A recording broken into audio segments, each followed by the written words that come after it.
1/4 of the population have used illegal drugs. There are 750,000 abortions every year. 9 out of 10 have viewed porn on the internet. 1 out of 10 females have been raped. 40% of us have inflicted self-injury. 65% say there is no true religion. With so many questions and so few answers for such a time as this. Hi, welcome back to Such a Time as This.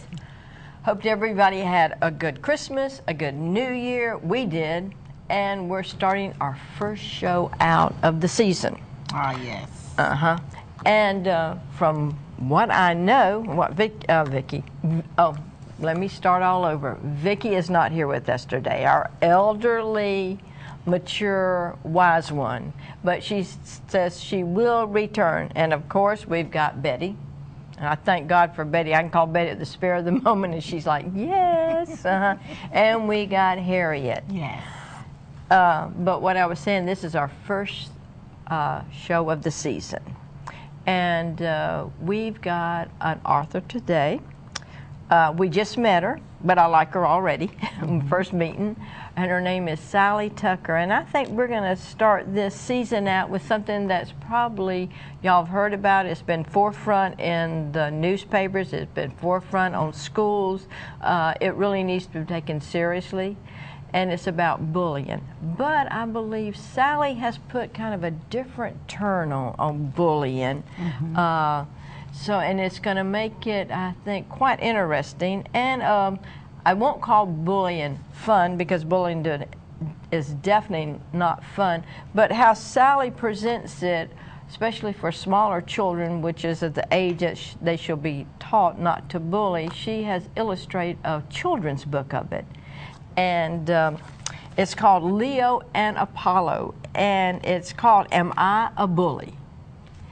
And I don't know whether y'all can get a close-up of it or anything, but Sally, I'm going to just throw you in here, and from what I understand what you were saying out there, this came about because of something that really happened. It's a true story. Okay, so go from there, Sally. Well, I started writing books about my new cat Leo and a turtle that showed up in our backyard, and I just started writing different books and tried to make sure that I was covering topics that would be good lessons for children. And the first book I wrote was really more about being friends and being different. And then the second book I wrote was about following the rules. And then the third book I wrote is the one we're going to talk about today. It's Am I a Bully?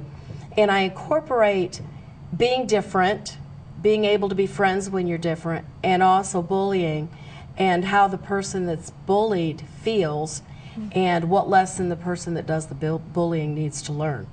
So I've tried to incorporate all of that and use animals in doing so, because I think a lot of times small children can relate to a subject if it's related through an animal.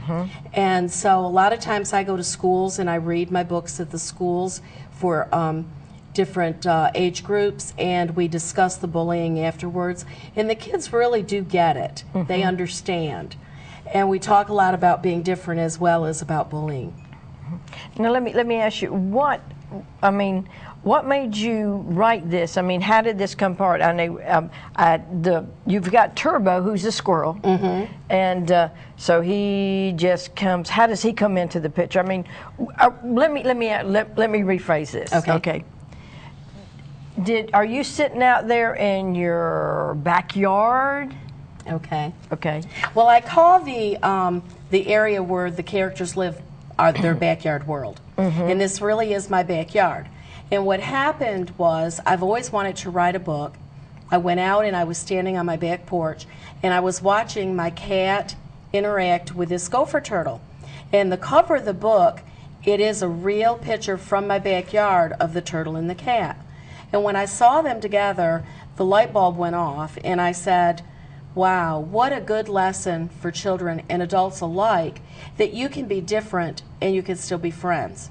And they do interact like they're friends. I've seen the cat actually paw the back of the shell.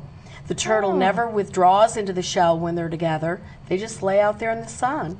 So from that, it was born. My family, my entire family participates in the book.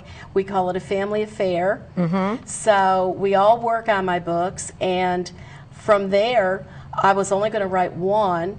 And the first one was so well received, and the kids really understood. You know, we talk about being different.